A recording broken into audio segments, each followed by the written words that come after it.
So what do you think, Lydia? I think it's really neat. I'm very curious. I want to see inside. I also want to read where his headstone is. It looks right there like that's the Jaramillo family cemetery. The Jaramillo family cemetery. Inside this fence is approximately 70 feet square. It will never be increased in size as long as burial space is available within the enclosure. Direct descendants of Don Pedro may be buried here. Thereafter, the cemetery will be preserved as a shrine.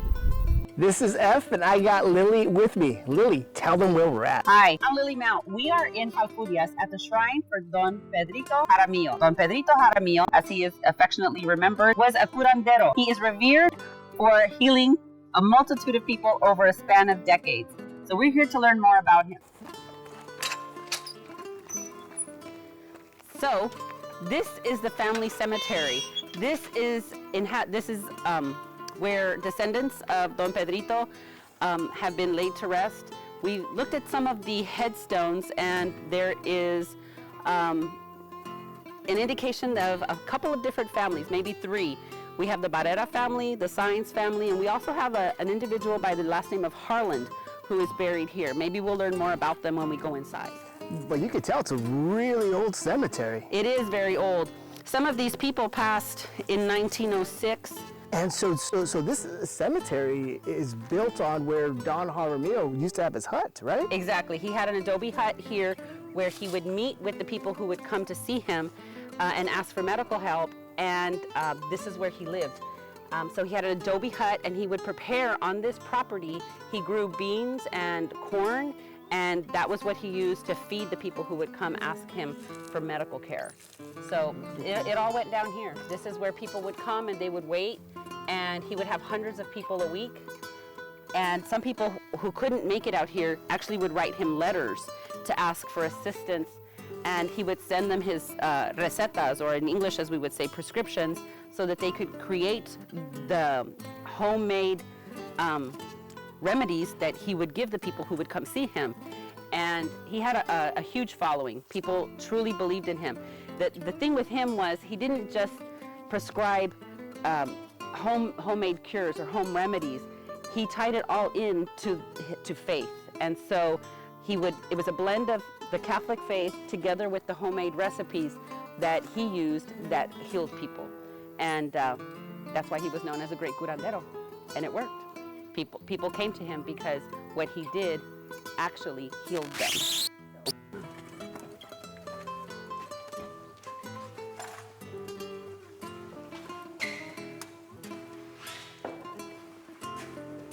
This is really amazing.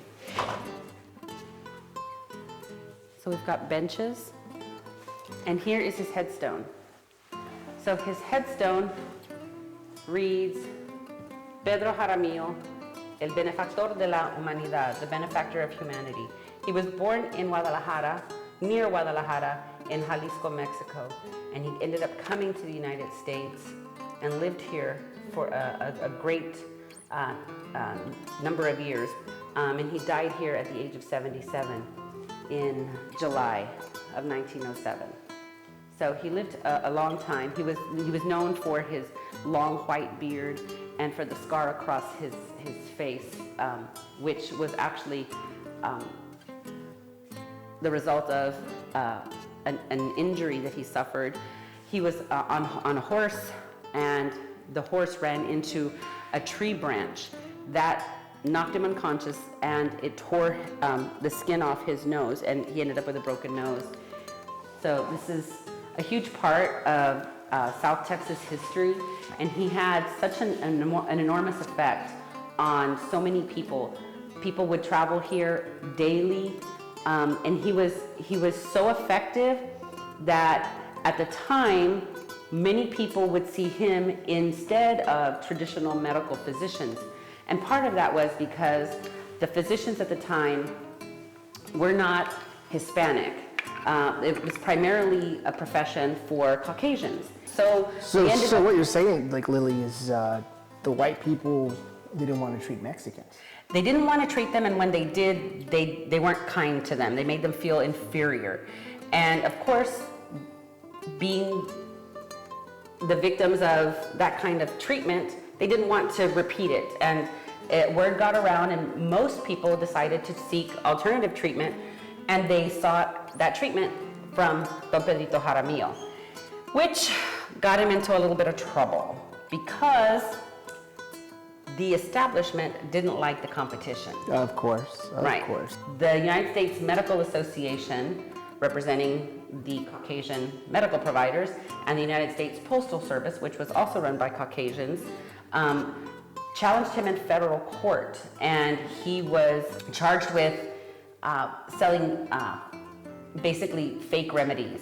And it turned out his case got dismissed. He was represented by a great lawyer. He had a great lawyer, a great Hispanic attorney named Jose Canales, who represented him and was able to get the case dismissed because he proved that Don Jaramillo never actually sold any of his remedies. So if he didn't sell anything, how could he possibly be trying to cheat the people who were the patients, the recipients of it? Yeah, it's, you know, you can't defraud someone unless you're getting something back, right? Exactly. Yeah. So they were able to successfully get the charges dismissed, or get the case dismissed against him.